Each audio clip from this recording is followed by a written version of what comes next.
Good morning, everyone. Welcome to the Secrets to Strategic Success, Strategic Planning for Small Organizations webinar, the second in our OHS Reach Project webinar series.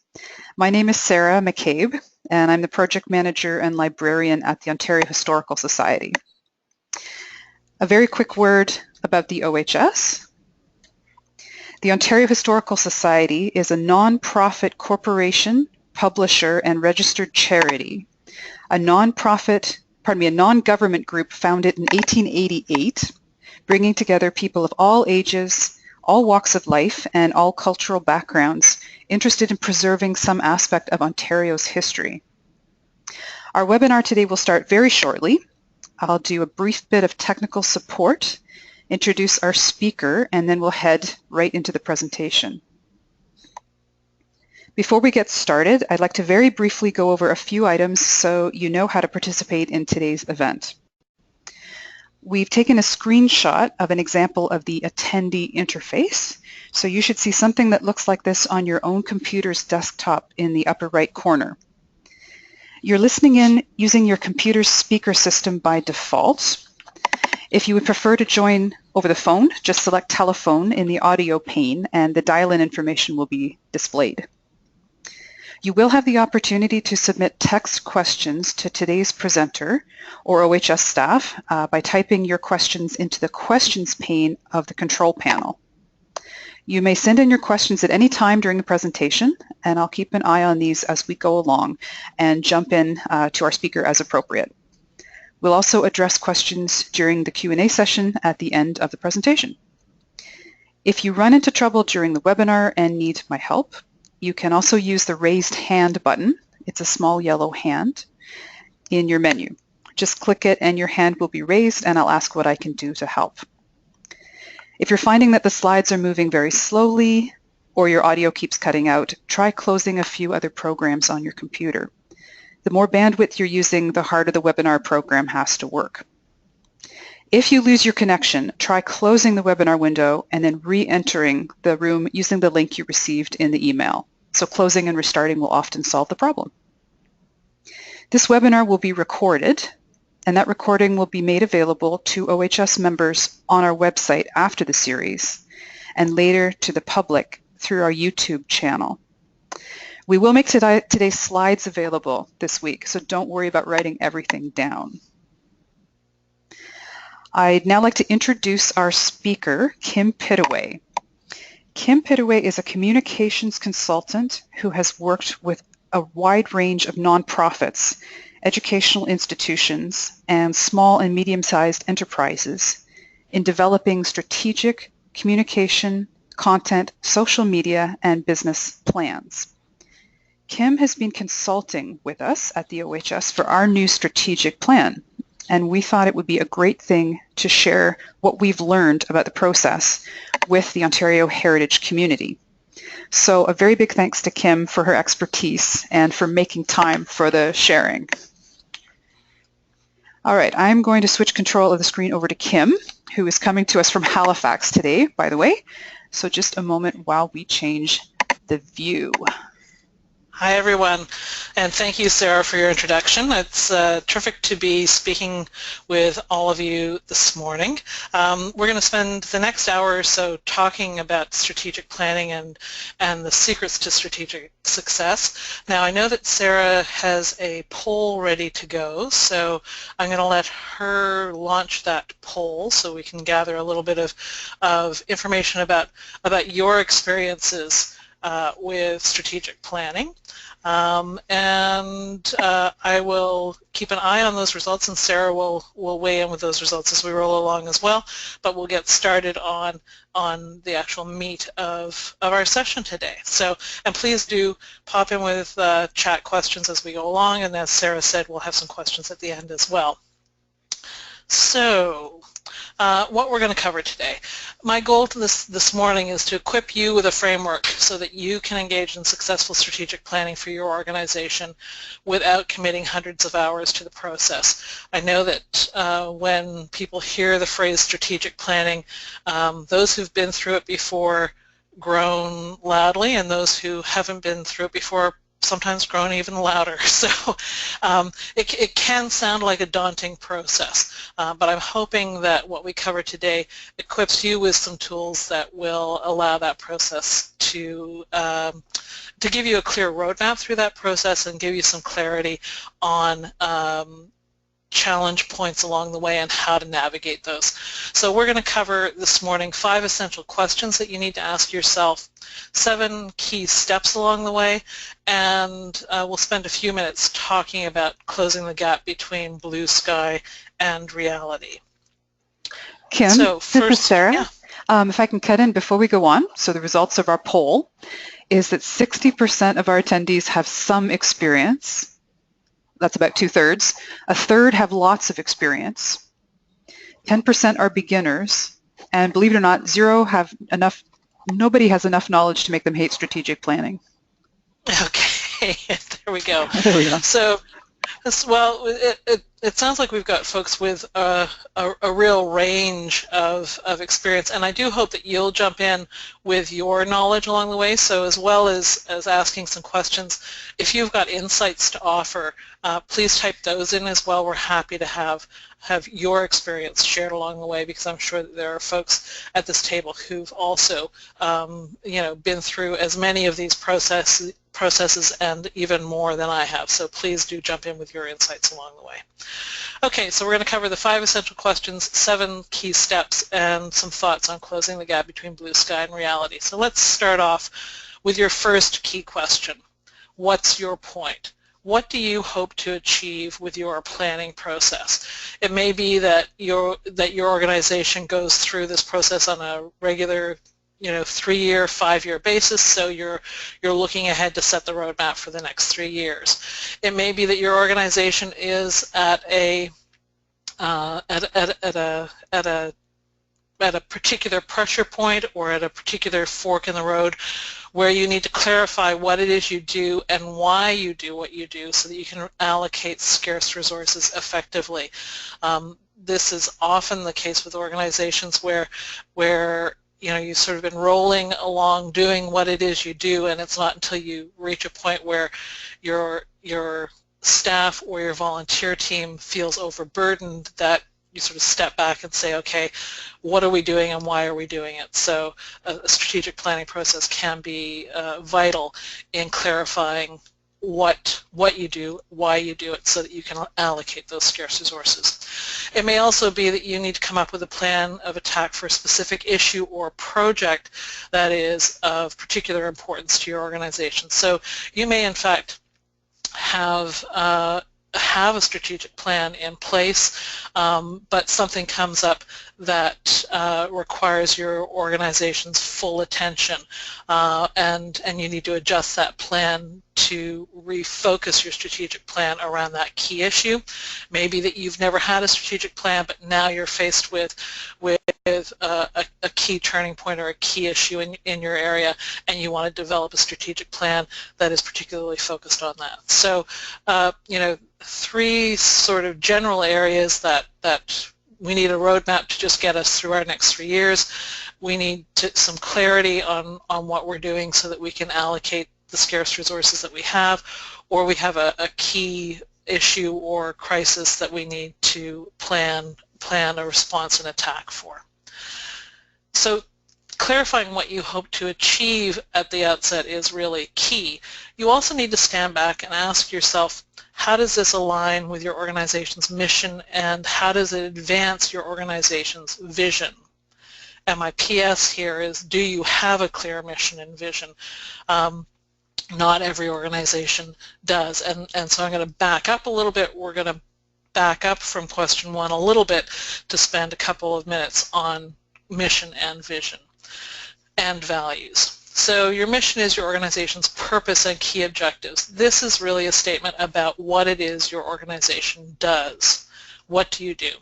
Your vision is about your organization's goals and aspirations. So that statement is about what you hope to achieve. So mission is what you do, vision is what you hope to achieve. And then your values are the core beliefs that drive what you do. If you don't have a clearly articulated mission and vision, this really should be your starting point. And it can take, it can take some back and forth with your organization to really clarify that mission and vision. You may think you all know why you're doing what you're doing. You may think you all are in agreement on what it is your organization should be doing, but this process can be a good way to bring to the surface some lack of clarity in mission and vision, some lack of agreement in mission and vision. So it's worth going through that conversation to clarify. When you're thinking about mission, think about what makes your organization special. What does your group do that no one else does? What value do you bring to your community, and what is your organization's purpose? So really, in the language of consultants, what's your unique sales proposition? What do you do? What's your USP? What do you do that nobody else does, or nobody else does as effectively as you are doing? What special skills are you bringing to the party? So I'm sharing with you a draft of the OHS mission, which we've included in the OHS's draft strategic plan, which will be going to its board this week. The draft mission is drawn from previous missions with a little bit of tweaking along the way. So the OHS draft mission, by way of example, is to promote among the citizens of Ontario the preservation and appreciation of their shared history and heritage, to unite Ontario's historical societies and encourage communication and cooperation among them, to encourage the formation of new historical societies and heritage organizations that promote the history of Ontario, and to undertake projects that encourage and develop the study, research, and writing of history and the preservation of heritage in Ontario, and to cooperate with individuals, societies, institutions, and government agencies with similar goals. You'll see that this mission is constructed around 4 key verbs: to promote, to unite, to encourage, and to undertake. It's worth thinking about verbs when you're thinking about drafting a mission, because the key in the mission is what do you do. So what verbs are attached to what it is that you do. There are certainly folks out there who would look at this mission and say this mission is too long, you should drill it down and come up with, a 1-sentence, an 8-word, a 12-word mission. I think there can be value in brevity. My concern, though, sometimes is that when you start to get too brief in your mission, you end up in a situation where your mission is so generic that it could be applied to almost any organization. And I think that you are probably better off being more specific to your organization and going a little bit longer than you are in being too brief and too generic. So being specific and precise is generally more helpful to you than being too brief and too generic. Your vision. What is your organization's dream? How does your organization want to improve your community? What is the deeper meaning or the deeper value of the work that you're doing? What goals inspire your organization to continue doing the work that you do? So really thinking about that forward-looking dream of the community that you aspire to help create. So what is that vision? The OHS draft vision starts with a statement: we are Ontario's memory. The Ontario Historical Society supports and facilitates a province-wide network of groups and individuals who together give voice to Ontario's shared history and heritage. Ontario's future is not only enhanced but is enabled by an understanding of our shared past. The OHS values the shared history of our province, celebrating Ontario's significant achievements and citizens while seeking to bring the sometimes hidden histories of marginalized groups and communities to public attention. We believe that history is about more than built heritage. We believe that history encompasses the landscape and environment from which it emerges, the diverse peoples, perspectives, experiences, and social contexts that shape it, the artifacts, cemeteries, and built heritage that are often its public face, and the insights and understanding that emerge from its study. We have deep roots, province-wide connections, academic strength, and rigor. So again, a longish vision statement, but I think we are better erring on the side of length and clarity than reverting to too short and too generic. You also want to think about what your organization's core beliefs are, what beliefs and values underpin the way that you approach your work. So as we thought about that for the OHS, we came up with this list of values: openness and inclusion, democratic citizen engagement, pluralism, equity, and dignity for all cultures, inclusion and accessibility for persons of all abilities, transparency and financially accountable, exercising prudent fiscal management, and finally, we uphold the value of peer-reviewed scholarly work through Ontario history and honor the work of those who publish, promote, and support Ontario history and heritage through our honors and awards program.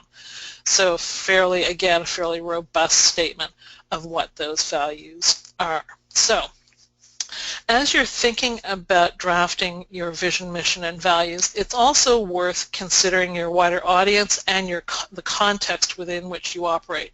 So look to peer organizations within your communities and beyond your community. What other organizations are doing work like you in other jurisdictions? Within your own jurisdiction, where do you overlap with other organizations? Look at their mission, vision, and values. How do you differ? How are you similar? What best captures your particular and unique role? Also consider the mission, vision, and values of key funders. I'm not suggesting that you go out of your way to echo the language of key funders, but it is worth reviewing what their mission, vision, and values are so that you can see where you are aligned with those key funders. And there may be language there that you do want to echo, but it's certainly worth understanding what the mission, vision, and values of those key funders is. And recognize also that at the points at which you revisit your strategic plan, it's worth going back to revisit the mission, vision, and values of those key funders and of those peer organizations, because as your mission, vision, values, and plan changes, so might theirs have changed. So it's worth doing that check-in at this point in your planning process. So back to question one. What's your point? What do you hope to achieve with your planning process? So you want some clarity on that. And how is this going to align with your organization's mission and advance your organization's vision? So looking back to that mission and vision statement for some guidance on what direction you're pointed in. Second question, what do you need to review? This is the point at which you want to gather key research or background that's going to help inform how you move forward. So look at past strategic plans. Look at whether you delivered on those past strategic plans as well. How successful were you as an organization in reporting on your progress on those plans, and how did you do in achieving those strategic plans?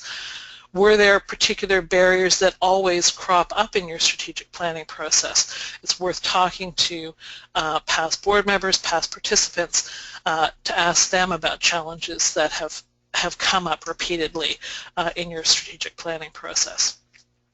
Look at past grant and funding applications. So how have you articulated your organization's mission, vision, values in those kinds of applications? How have you articulated what your plans are in past grant and funding applications?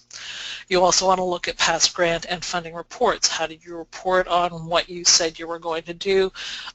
What issues and challenges did you flag along the way? There may be detail included in your incorporation documents or your bylaws that you need to take into account. There may be information and detail on key projects, successful or otherwise, in your organization's past, and your organization's general history as well. So it's at this point that you want to gather together those documents, and it's useful if you or someone that you're working with can take a look at those past documents and try to distill this into some kind of a background document so that folks have a sense of what your current starting point is. It's useful, particularly in volunteer organizations although it applies to any organization really, that there are people at the table who have a varying length of connection to the organization. Some folks may in fact be your institutional memory if they've been on the board or involved for 5, 10, 15, 20 or more years. So tapping into those folks who have the institutional history, but not everyone at your table will have that institutional history. You'll have some folks who may be new board members or relatively recent board members, relatively recent staff or volunteers, and having some kind of a background document that sets the context, that lays out some of the key challenges that you've faced in the past in these kinds of planning processes can be really helpful in bringing everyone to a shared understanding of where you stand right now. It's a little bit like standing on a hill and looking forward to the next hill. You may think that everyone is standing looking in the same direction as you, but you know, you may have some folks who are looking behind you, some folks who are looking down and focusing just on the next step in front of them, and you want to get everybody eyes up and looking in the same direction. Think about who can help you with this process. You do need to designate somebody to spearhead the process, whether that's a board member, a volunteer, or perhaps it's your executive director. You may want to form a committee to help move this process along. You may look for a consultant, paid or unpaid, or you may look simply for a meeting facilitator as well. It's useful in these processes to have somebody, at least at a couple of points, who actually doesn't have a stake in the outcome. So someone who can, for instance, facilitate meetings where they're drawing out insights from everyone at the meeting without actually having without having their own agenda to play to. So that can be useful. If you're looking for resources, look to your community for community development workers. I've been involved, for instance, in forming a new organization and a new board here in Halifax, and we were able to tap into a municipal community development worker who helped guide us through the formation process and the strategic planning process, and was a terrific resource. There may also be community foundations or other organizations who may have resources or resource people that you can tap into. You may also be able to draw volunteers or support from local businesses with folks who have strategic planning expertise.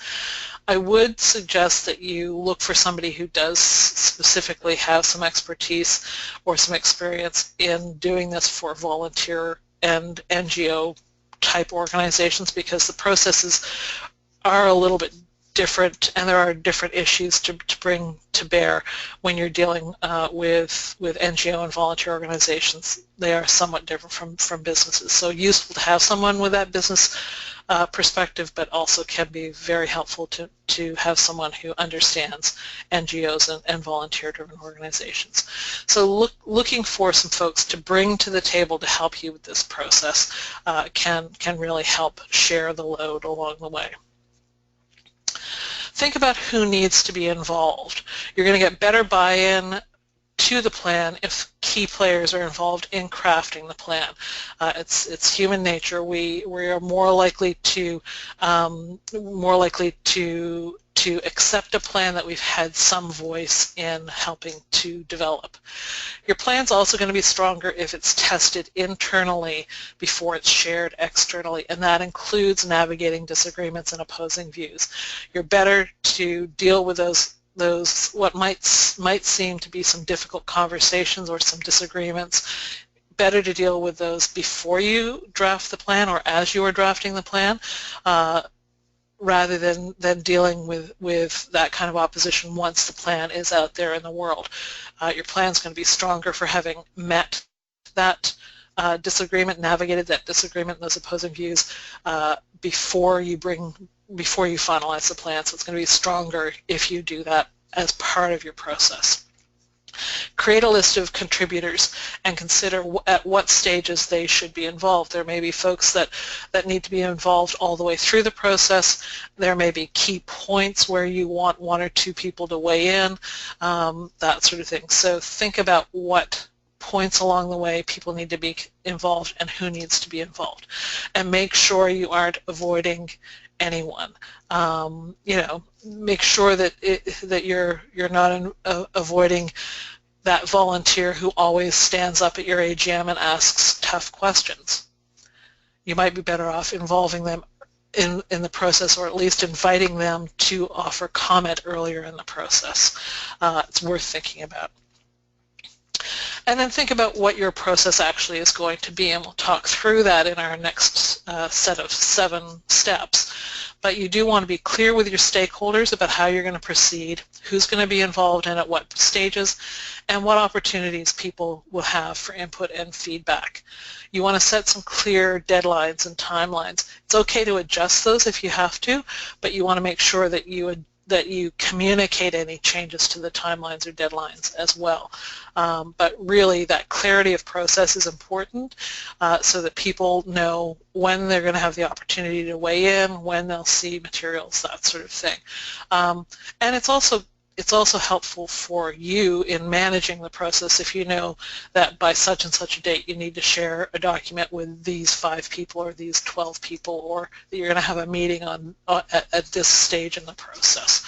So being clear about what your process is will help guide you along the way, and will also help manage the expectations of the members of your community, the members of your organization who are involved.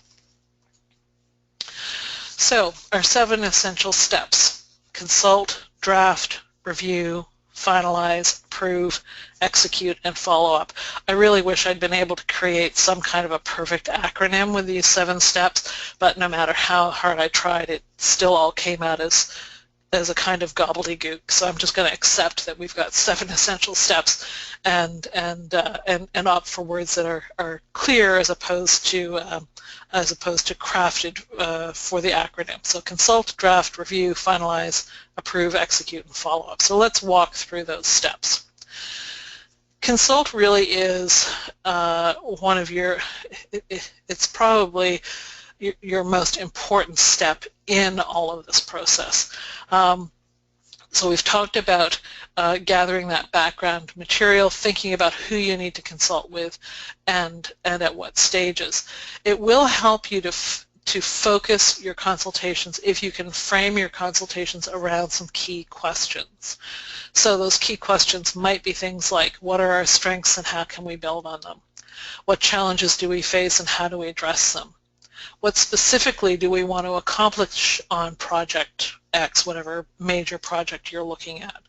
Are there opportunities for easy wins? So are there low-hanging fruit there that you can grab and have some success with? Some organizations at this stage will go through a SWOT analysis, SWOT, strengths, weaknesses, opportunities, and threats. So you can go through that kind of formal SWOT analysis, or you may go through it more informally by simply talking about what your strengths are, how you can build on them, what your challenges are, and how you can address them. You want to provide alternatives for input along the way. So you may think that the perfect way to run this process is to have everybody attend a facilitated meeting, and that may indeed be the best way to get everybody's input, but I will guarantee you that there will be people that you want to consult who aren't able to participate that way for whatever reason. Date conflicts on the day that you've chosen, location conflicts, challenges of getting everyone into the same room at the same time, and geographically dispersed group, that sort of thing. So provide some alternatives for input. Perhaps you offer people the option of providing input via email, or you do a survey or a questionnaire. You offer people the opportunity for telephone conversations. Offering multiple entry points for folks so that they can provide input in a way that is comfortable to them. You then want to, as you've gathered that input, you want to consolidate it. So a couple of things. It's important as you are doing meetings, as you're doing telephone conversations, whatever other ways you're gathering information, it's important that you recap what people have said and reflect it back to them. It's that strategy that you get taught in relationship counseling, which is to stop and say, okay, if I hear what you're saying, what I think I hear is X, and repeating that back to the person, so that you're ensuring that you've got good clarity on what people are actually saying and what their concerns and issues actually are. Summarize your consultations in notes and memo format. You may want to share those back and forth with people who've participated so that you can say, here's what I captured, did I leave anything out? Listening really is key at this stage, and you want to ensure not only that you've listened, but that you have actually heard. I will guarantee that if your plan faces challenges down the line, a lot of times it can be traced back to this point in the process where somewhere along the way you didn't listen or didn't hear accurately what someone was saying, or in your process you shut down somebody who was trying to bring something to the table and to the process. So often problems later in the plan originate in this step. So listening really is key, hearing is key, and trying to ensure that you're not shutting down or closing people off simply because what they're saying doesn't align with what you wish they were saying. So important to keep yourself open to input at this first stage. Step number 2 is to draft your plan. So that first draft of your plan. The key elements generally are your mission, vision, and values. So those 3 elements that we talked about up front.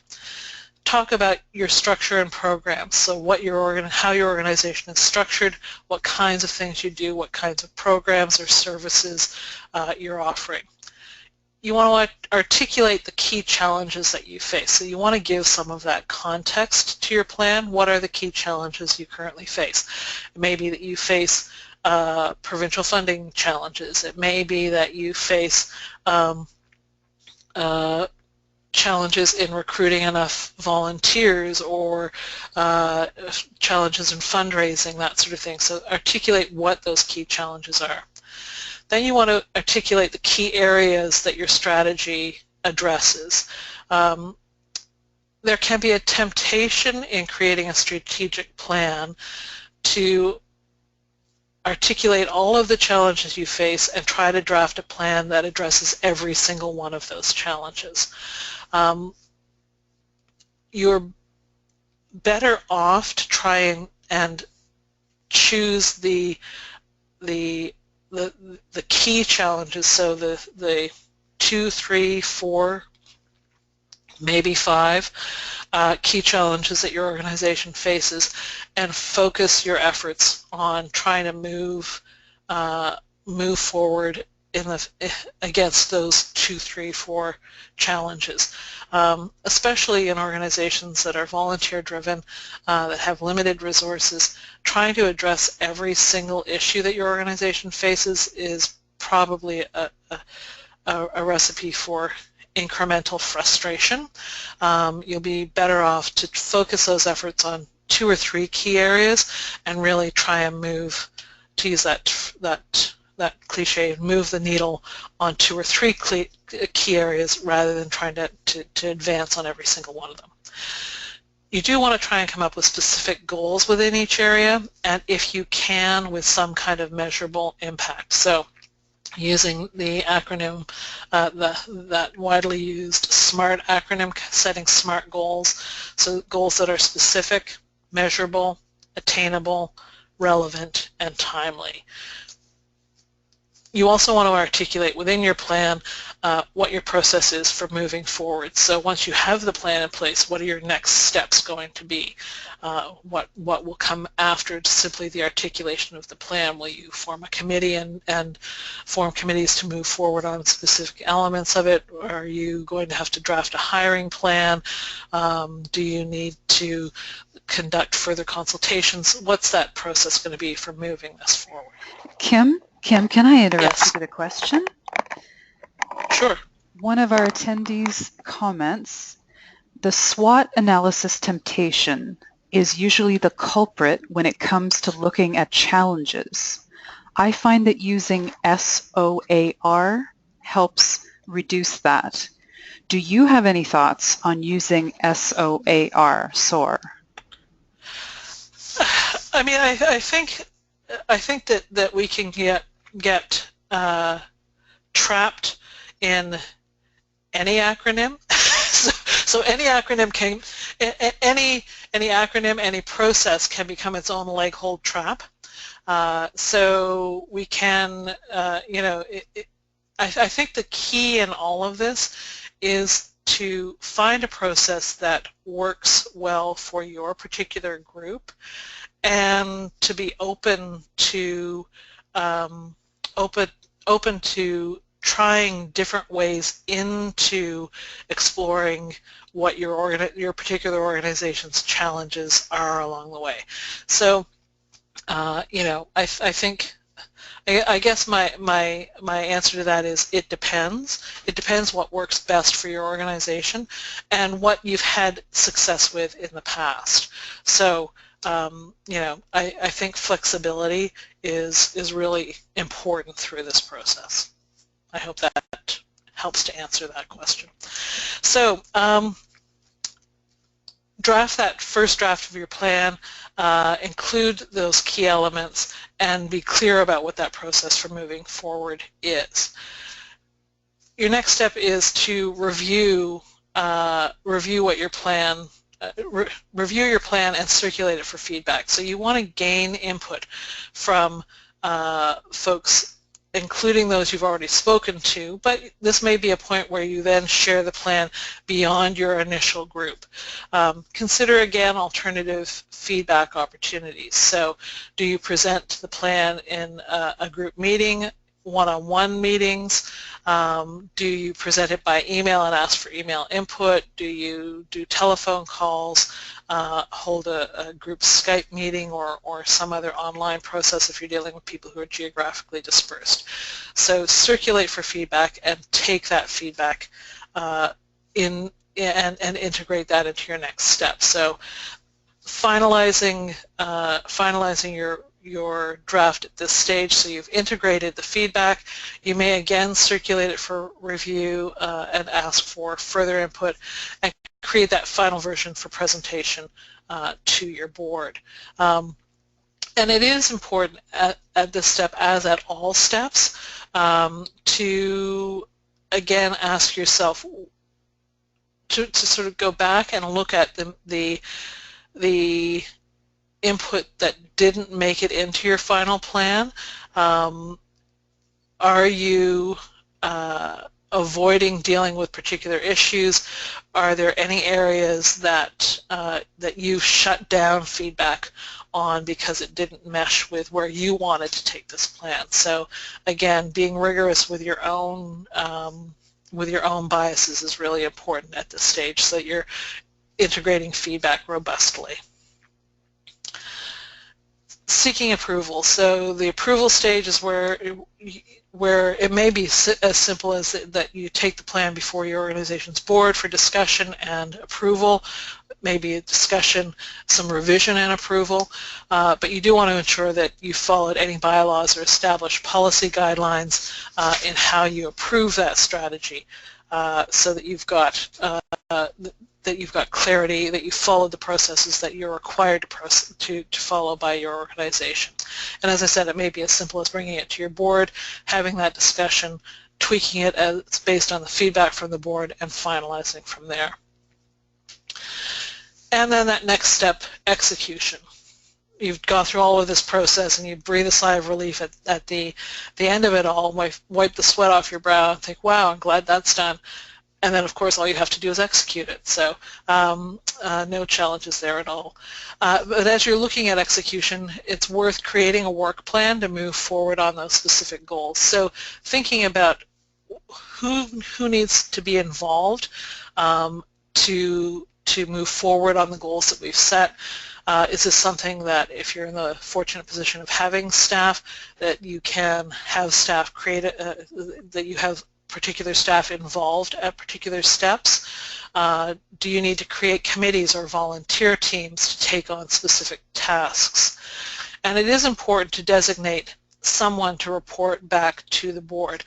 Someone to report back to the board on the overall strategic plan, and someone to report back to that person from each of these teams or work teams, volunteer teams, so that there is someone collating what you've actually done on this plan to move it forward. It is that old line, if everyone is responsible, no one is responsible. So you want to have a clear responsibility path on who's going to monitor this as you move forward and who's going to report back. It's also worth having specific dates included in your planning process so that you come back to create an update on your plan on whether it's twice yearly or once a year basis. Often if you're dealing with funders, your funders are going to want updates on your work plans so that you are updating your strategic plan as you go through the process. So what steps you've taken, what progress you've made along the way. But having that clarity on who's going to take what on, and then recognizing that you're likely to have some adjustment to those plans along the way. Nobody is expecting perfection from planning to execution, and if it actually happened that way, I'd start to worry that perhaps you'd missed something along the way.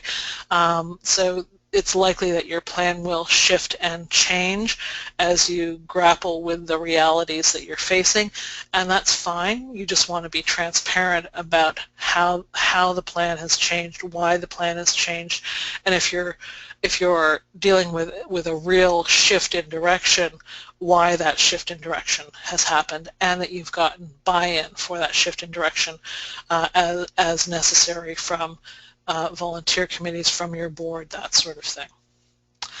So, follow-up, and as I've said, you need to accept that there will be instances in which you need to adjust your goals and strategies. You do want that good transparency and clear reporting back to the board when adjustment is necessary. You want to create regular opportunities for check-in and update with your board, and when in doubt, go back to the plan. Go back to the plan, go back to your mission and vision. Often that drift that happens is because we've sort of lost sight of why we're doing, what are we doing again? Why are we doing this? How does it relate to our mission and vision? So it's worth going back to that mission and vision and saying, okay, when we set out, we were pointed in this direction because here are the goals we wanted to meet, here's how we need to get back on track, or here's why we need to adjust that path forward. So you set out and skies look blue. You've done all of your planning. You've done all of your consulting, and it looks like sunny skies ahead. And then you've gotten approval for your plan, and somewhere between approval and execution, or along the way to execution, the reality looks a little bit different. It's really important to reality check that plan at every stage along the way, to be clear about the challenges and potential barriers that you might face. I think that one of the key challenges that folks can face in creating a strategic plan is creating a strategic plan as if everything always runs smoothly and as if we lived in a perfect universe, and we don't live in either of those realities, or certainly I don't. So it's important to be realistic about the atmosphere within and the context within which you operate. I was dealing with an organization recently whose strategic plan was predicated on the idea that they were pretty sure and very hopeful about the fact that they were going to get some increased government funding. Well, as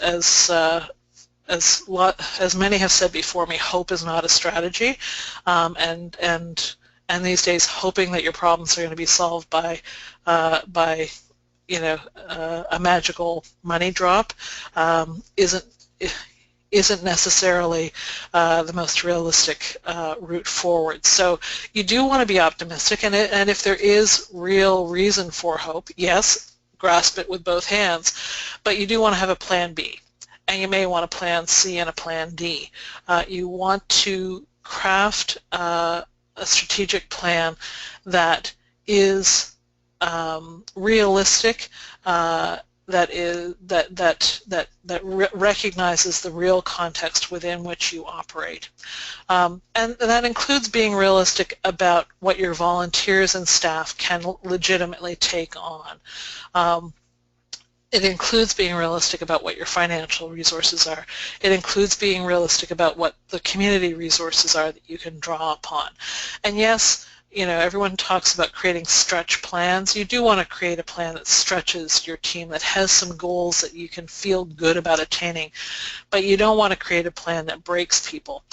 You don't want to create a plan that sets people up for failure or for disappointment because the goals that you set are simply unattainable. So do reality check along the way. Ask yourself, ask your participants and those who are providing consultation and input to your plan, are we being realistic? What challenges might we face along the way?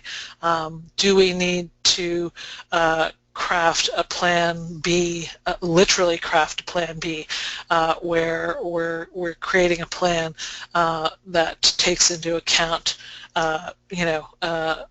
a significant shift in funding, for instance. So really do take those steps to reality check, because otherwise you'll end up with a plan that may sound terrific, but ultimately isn't much of a roadmap for anyone, because it doesn't recognize what roads have been closed off to you, where the mountains are, and where the river is likely to flood at any moment. So to push that map metaphor forward. So do reality check along the way. That's what I've got to share with you this morning, and I'm happy to take any additional questions that you might have. I think we've got about 10 minutes or so to the top of the hour for our planned 1-hour session. So Sarah, I'll open the mic to you and open the floor to any questions from folks who are listening in. Thank you so much, Kim. That's terrific. It's funny listening to you speak. I'm thinking now that our strategic plan is almost, the process is almost complete. We can now breathe a sigh of relief and wipe the sweat off our brows, and all we have to do is execute. Excellent. Yes, it's plan. It's next stage. Yes. Nicely summarized. We have a question. The question is, if you are beginning strategic planning due to outside influence, like many organizations, for example, crisis or funding responsibility, what, in your opinion, are the bare bones priorities? What should the focus be in a time crunch setting? So I think if we sort of go back to those first slides about asking yourself what your key challenges are and what your key opportunities are, I think focusing your plan clearly on one or two key challenges makes a lot of sense. One or two key challenges and one or two key areas where you can have some real success. I know that for many volunteer organizations in particular, strategic planning isn't necessarily something that you take on because you're giddy with excitement at the idea of taking on strategic planning. Often it is something that's undertaken because a funder or a crisis is pushing you to do this. And it may sometimes seem like an imposition, but I will tell you that going through the process will help to provide some real clarity to, again, why you do what you do and how you're going to do it. So trying to focus down on a couple of key challenges and a couple of key areas where you think you can have some success, I think is really important. And that does need to be grounded in that recognition of mission and vision, that recognition of what your organization brings to the table that no one else can do. So when you're in that fighting that particular battle or in that moment of crisis, you want to be focused on what your organization brings to the table that nobody else can. What resources you have to bring to bear on this particular issue that others don't have. So it's worth that taking that breath, stepping back, and saying, what do we bring that no one else can? Where can we have some real impact here, and what are the biggest challenges that we need to face? Thank you, Kim. We have two questions, one not so serious and one serious.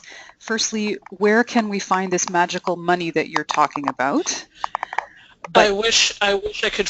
Honestly, if I knew where the magical, if I knew where the magical money was, I'd be the most in-demand consultant in Ontario. More power to you.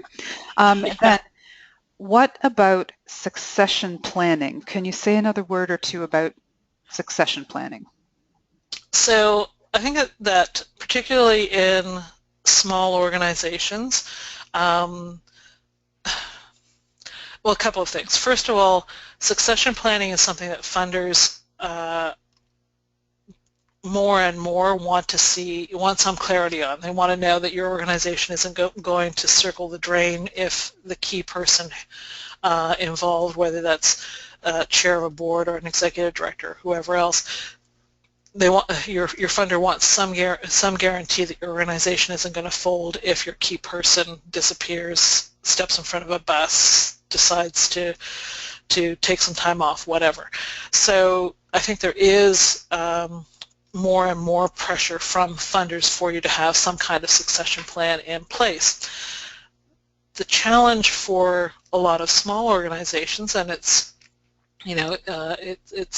something that lots of organizations grapple with. This challenge with small organizations often is you're so limited in staffing and resources for staffing that you can't have a clear succession plan because you don't have the resources to have a clear number two hired. A lot of small organizations have, one key person and maybe some admin support if they're lucky. So I think on the succession planning front, it's worth being realistic about the challenges your organization faces with succession planning. And I think that sometimes that succession planning question can be addressed by pointing to the network that your organization is part of and the network that your organization is helping to support. So succession doesn't necessarily have to be succession of folks within the organization. You may be able to speak to succession as being in terms of your organization being part of a broader network from which you draw resources and from whence your next executive director or chair may be drawn. Certainly if you're an organization that's talking about succession within a chair and board context, normally the succession would be fairly clear with a vice chair or key committee members, key committee chairs, something like that being next in line for the chair position. But even then, in a small organization or a small community, it's not unusual to have a smallish group of volunteers around an organization and to feel like you're going back to the same pool of people to provide leadership again and again. I think in those circumstances, your best answers on succession planning are that you're doing your best to network within your community, you're doing your best to bring new people to the table and into the organization, and that you're connected to other similar organizations from which you may be able to draw resources and membership, employees, that sort of thing, should you be in a position to have to replace someone key within your volunteer or paid positions.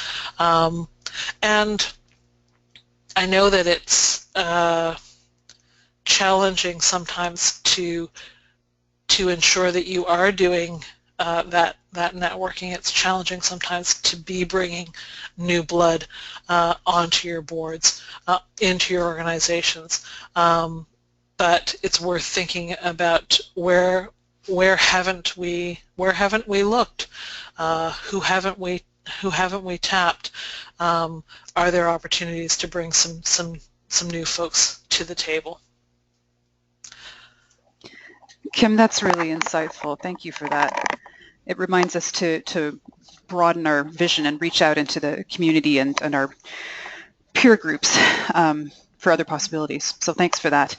We don't have any other questions at present. Anyone else have any last minute questions to throw out? You're very welcome to do. If not, please, Kim, please. Sorry, I just wanted to jump in quickly. I realized as we had the side question earlier about SWOT versus SOAR, and I realized after we'd moved on from that we didn't actually say what SOAR stood for. Well, so SWOT is strength. I didn't know what it meant, frankly, so please. So SWOT is strength, weaknesses, opportunities, and threats, and SOAR is strengths, opportunities, aspirations, and results. So SOAR, as its acronym suggests, it's a slightly more positive way of approaching things, whereas SWOT does sound like you're focused on crushing the problems so that the solutions will arise, whereas SOAR has a little bit more optimistic, aspirational tone to it. Thank you. We have no other questions at present. Kim, do you want to have a final word, and then I'll have another word myself? Sure. I mean, I hope that this morning's session has been useful to folks.